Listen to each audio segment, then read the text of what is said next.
நாள் செய்யாததை கோல் செய்யும், கோல் செய்யாததை குலதெய்வம் செய்யும் சொல்லுவாங்க. மகர ராசி அன்பர்கள் பொறுத்த வரைக்குமே நீங்கள் வேதனைப்படாத நாளே இல்லைன்னு சொல்லலாங்க. அவ்வளோ வேதனை எங்கே பட்டுட்டு இருக்கிறீங்க. மற்றவங்க மேலே நீங்கள் காட்டுற அன்பு பாச அக்கறையை ஒரு 10% உங்கள் மேலே காட்டினா கூட ஒரு தெம்போடு நீங்கள் வந்துடுவீங்கன்னு சொல்லலாங்க. ஆனால் உங்கள் மேலே அக்கறை காட்டதான் அந்த காலகட்டங்களில் கொஞ்சம் ஆளே இல்லைன்னு சொல்லலாங்க. அந்த அளவுக்கு மனசுடைஞ்சு போயிருக்கிறீங்கன்னு சொல்லலாங்க. என்ன தான் நீங்கள் பாடுபட்டாலும் சரிங்க, மற்றவங்களுக்காக ஓடி ஓடி ஒரு ஓடா தேஞ்சாலுமே ஒரு நல்ல நிலைக்கு உங்களால் வர முடியலைங்கிற ஒரு ஏக்கம்தான். கண்ணீர் சிந்தாத நாளே இல்லைன்னு பெரும்பாலும் மகர ராசி அன்புகள் நிறைய பேர் சொல்லக்கூடிய விஷயங்கிறது இருந்துகிட்டே இருக்குது. உங்களை சுற்றி நடக்கக்கூடிய விஷயங்கிறது உங்களுக்கு தெரியாமலாம் இல்லை. எல்லா விஷயத்தையும் நீங்கள் கண்காணிச்சுக்கிட்டு தான் இருந்துட்டு வரீங்க. நிறைய ஏமாற்றங்களை நீங்கள் சந்திச்சுக்கிட்டு தான் இருக்கிறீங்க. எல்லாம் உன்னிப்பாக கவனிச்சுட்டு தான் இருக்கிறீங்க. ஆனால் எதுவுமே தெரியாத மாதிரி நடந்துக்கிறீங்க, அவ்வளோதான். வாய்ப்பு வரட்டுன்னு பார்த்துட்டு இருக்கிறீங்க. கிடைக்கிற விஷயத்தை பொறுத்த வரைக்கும் இந்த நேரம் கிடைக்கிறத வச்சு வாழ்கிறீங்களே தவிர அதிகப்படியான ஆசைங்கிறது மனசில் இல்லை. ஏன்னா அந்தளவுக்கு பாதிப்புங்கிறது இருந்துக்கிட்டு வருது. நிம்மதியாக வாழ்க்கையை வாழ்ந்துட்டு போனால் போதுண்டாப்பாங்கிற ஒரு எண்ணம் தான் இந்த நேரம் பொறுத்த வரைக்குமே பெரும்பாலான மகர ராசி அன்புகளுக்கு இந்த நேரம் இருக்குதுன்னு சொல்லுவாங்க. பொறுமைங்கிறது ஓரளவுக்கு தானே. பொறுமை ரொம்பவுமே இந்த நேரம் பொறுத்த வரைக்குமே நீங்கள் கடந்து வந்துட்டு இருக்கிறதால எவ்வளோ விஷயங்களை பாதிப்புங்கிறது இருந்துக்கிட்டே இருக்குது. ஆனாலுமே இந்த நேரம் உங்களை சீண்டி பார்க்க நிறைய பேர் வந்துக்கிட்டே தான் இருக்கிறாங்க. ஆனால் அவ்வளவும் பொறுத்த வரைக்குமே வாழ்க்கையில் ஏதோ ஒரு நம்பிக்கையில் பொறுத்த வரைக்கும் கடமை செஞ்சு முடிச்சுட்டா போதுங்கிற ஒரு எண்ணத்தில் தான் நீங்கள் வாழ்ந்துட்டு வரீங்க. அந்த வகையில் நீங்கள் எத்தனையோ வழிபாட்டு முறைகள் எல்லாமே செஞ்சுருப்பீங்க. ஏறாத கோவில் இல்லை, போகாத குளம் இல்லை, கும்பிடாத சாமி இல்லைன்னு பெரும்பாலும் மகர ராசி போல் எத்தனையோ விஷயங்கள் செஞ்சு பார்த்துருப்பீங்க. இந்த நேரத்தில் குலதெய்வ கோவிலில் ஒரு சில விஷயத்தையும் செஞ்சு தான் பாருங்கள். வாழ்க்கையில் நல்ல மாற்றம் நடக்கக்கூடிய வாய்ப்புண்டு. வாழ்க்கையில் தொடர்ந்து பல்வேறு விதமான கஷ்டம் இருந்துக்கிட்டே இருக்குது. நிறைய திறமை கொட்டி கிடக்குது, நிறைய உழைப்பு கொடுக்குறீங்க. ஆனால் நல்ல நிலைமைக்கு வர முடியலையேங்கிற ஒரு ஏக்கங்கிறது இருந்துக்கிட்டே இருக்கும் பெரும்பாலான மகர ராசி அன்பர்களுக்கு. இந்த காலத்தில் ஒரு சில விஷயத்தில் உங்கள் குலதெய்வ கோவிலை நீங்கள் செய்கிறதால கண்டிப்பாக நல்ல மாற்றம் நடக்குங்க. அப்படி எந்த வகையில் நீங்கள் குலதெய்வ பிரார்த்தனையை வழிபாட்டு இந்த நேரத்தில் நீங்கள் செய்யணும், இதை நீங்கள் பரிகாரமாக செஞ்சாலும் நல்லது தான். அந்த வகையில் நாம் இந்த பதிவில் பார்க்கலாம். அதுக்கு முன்னாடி நீங்கள் இந்த சேனலுக்கு புதிவராக இருந்தால் இந்த சேனலை சப்ஸ்கிரைப் பண்ணிவிட்டு ஒரு லைக்கும் பண்ணிவிட்டு பின்தொடர்ந்து வாங்க பார்க்கலாம். மேலுமே இந்த வீடியோ பதிவை எந்த மாவட்டத்திலேருந்து பார்க்குறீங்க, எந்த ஊர்லேருந்து பார்க்குறீங்க, உங்கள் பேர் தான் என்னங்கிறத மறக்காமல் கமெண்ட் பாக்ஸை சொல்லிட்டு போங்க. பெரும்பாலுமே குலதெய்வ கோவிலுக்கு போய் வணங்குறதுங்கிறது பெரும்பாலும் நிறைய பேர் பொறுத்த வரைக்கும் செய்யறதில்ல, சரியான முறையில் செய்யறதில்லைன்னு சொல்லலாங்க. நிறைய பேர் வெளியூரில் இருப்பாங்க, வருஷ கணக்கில் கூட குலதெய்வ கோவில் பக்கம் தலை வச்சு படுக்காமல் இருக்கக்கூடியவங்களாமல் இருப்பாங்க. அப்படிப்பட்டவங்களுக்கு குலதெய்வத்தோட கோபங்கிறது இருக்கும். அதே மாதிரி குலதெய்வ வழிபாட்டு செஞ்சாலுமே ஒரு சில விஷயத்த முறையாக செய்யாமல் இருக்கக்கூடியவங்களும் இருப்பாங்க. அப்படிப்பட்டவங்களுக்கு எல்லாமே இந்த மாதிரி வாழ்க்கையில் ஒரு நல்ல விஷயங்கிறது நடக்காது. ஏதாவது தடங்கிறது இருந்துக்கிட்டே இருக்கும். ஒன்று போனால் ஒன்று உடம்பு சரியில்லாமல் போகிறது, ஒரு விபத்து ஏற்படுறது, நல்ல செய்தி காதில் கேட்க முடியாத அளவுக்கு ஏதாவது ஒரு தடங்கிறது இருந்துக்கிட்டே இருக்கிறது, இந்த மாதிரி இருக்கும்.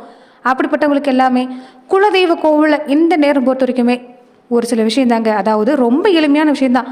குலதெய்வத்துக்கு இஷ்டமான படையிலிட்டு முடிஞ்சவங்க சக்கரை பொங்கலாவது இந்த நேரத்தில் வச்சு மண் அகல் விளக்கில் தீபம் ஏற்றி நீங்கள் வழிபாடு செய்ய தொடங்கணுங்க.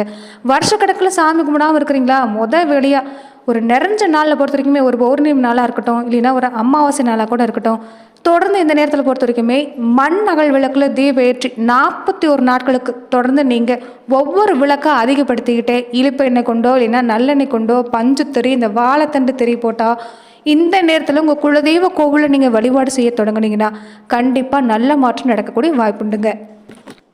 பெரும்பாலும் குலதெய்வத்தை வழிபட மறக்கிறதுனால மட்டும் குலதெய்வத்துக்கு கோபங்கிறது இருக்காது.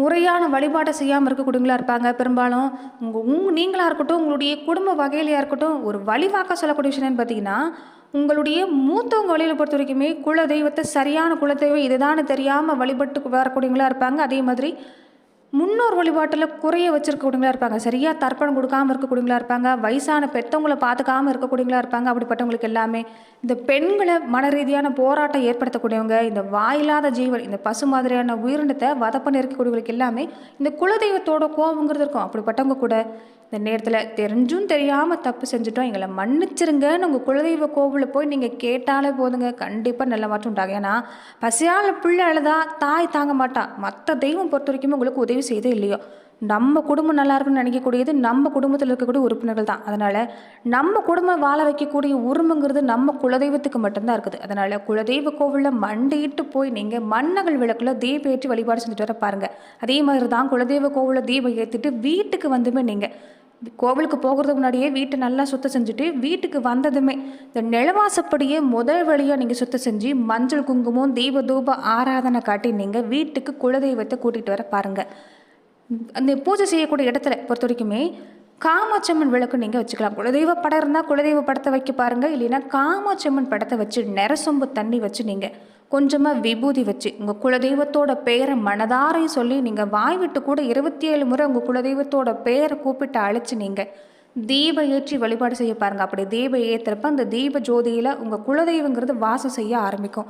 நிறசொம்பு தண்ணியிலையும் இந்த நிலவாசப்படியிலையும் தான் குலதெய்வம் வாசம் செய்யக்கூடிய ஒரு அற்புதங்கிறது நடக்கும். அதனால் இந்த விஷயத்தை தொடர்ந்து நீங்கள் வீட்டில் செஞ்சுட்டு வர பாருங்கள். அதே மாதிரி தான் முதல் நாள்லேருந்து 41 நாட்கள் தொடர்ந்து தீபம் ஏற்றி குலதெய்வ கோவிலுக்கு போக முடிஞ்சவங்க தினமுமே நீங்கள் குலதெய்வ கோவிலில் 41 நாட்கள் ஒவ்வொரு அகல் விளக்கை அதிகப்படுத்திக்கிட்டே நீங்கள் தீபம் ஏற்றி வழிபாடு செஞ்சுட்டு இருந்தீங்கன்னா விரைவிலேயே வீட்டில் நல்லது நடக்கக்கூடிய வாய்ப்புண்டு. குலதெய்வம் நின்று காக்கும். அதே மாதிரி தான் வீட்டிலையும் பொறுத்த வரைக்குமே பெரும்பாலும் வெளியூரில் இருக்கக்கூடியவங்க குலதெய்வ கோவிலுக்கு அடிக்கடி போக முடியாதுன்னு சொல்லக்கூடியவங்களுமே வீட்டில் ஒரு முறை குலதெய்வ கோவிலுக்கு போயிட்டு வந்து வீட்டுக்கு வந்து நீங்கள் தீபம் ஏற்றி வழிபாடு செஞ்சுட்டு வர பாருங்கள். 41 நாட்கள் இப்படி தீபம் ஏற்றி வழிபாடு செஞ்சுட்டு இருந்தீங்கன்னா நிச்சயம் நல்ல மாட்டம் தாங்க. இந்த விஷயத்தை செஞ்சுட்டு பொறுத்த வரைக்குமே நீங்கள் அடிக்கடி உங்கள் குலதெய்வ கோவிலுக்கு வருஷத்துக்கு ஒரு முறையாவது நீங்கள் தொடர்ந்து தீபம் ஏற்றி வழிபாடு செஞ்சுட்டு வருது ஒரு நல்ல பலனை உங்களுக்கு ஏற்படுத்தி தரக்கூடிய வாய்ப்புங்கிறது அமைங்க. அதே மாதிரி குலதெய்வம் தெரியாமல் இருக்கக்கூடியவங்களாம் இருப்பாங்க. அப்படிப்பட்டவங்க எல்லாமே உங்கள் சுய ஜாதகத்தை பரிசோதனை செஞ்சு பார்த்துக்கலாம். இல்லைன்னா உங்கள் மூத்த குழந்தைகளுடைய ஜாதகத்தை நீங்கள் பரிசோதனை செஞ்சு பார்த்துக்கலாம்.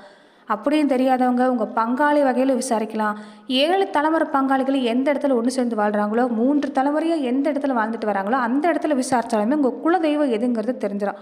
அப்படியும் தெரியாதவங்க கூட வீட்டில் இருக்கக்கூடிய குத்து விளக்குக்கு பொறுத்த வரைக்கும் எங்கள் குலதெய்வமாக பாவிச்சு மஞ்சள் குங்குமம் வச்சு புது வஸ்திரம் சாட்டி இந்த தேங்காய் பழம் சக்கரை பொங்கல் படையிலிட்டு உங்கள் குலதெய்வமாக பாவிச்சு மனமுருகி விரைவிலேயே எங்கள் குலதெய்வம் எதுன்னு காட்டி கொடுங்கன்னு நீங்கள் மனதார வேண்டினாலே ஏதோ ஒரு வகையில் கனவு ரீதியாக இருக்கட்டும் இல்லைன்னா ஜாதக ரீதியாகட்டும் ஏதாவது ஒரு ரீதியில் உங்கள் குலதெய்வங்கிறது கண்டறியக்கூடிய வாய்ப்பாமையும். தொடர்ந்து உங்கள் குலதெய்வத்தை இந்த நேரத்தில் வழிபட மறந்துடாதீங்க. இதுக்கு முன்னாடி வழிபட மறந்தவங்க கூட இந்த நேரத்தில் குலதெய்வ கோவிலுக்கு போயிட்டு வந்தீங்கன்னா நிச்சயம் நல்ல பலன் கிடைக்கக்கூடிய வாய்ப்புங்கிறது இந்த நேரத்தில் உங்களுக்கு அமைன்னு சொல்லலாங்க.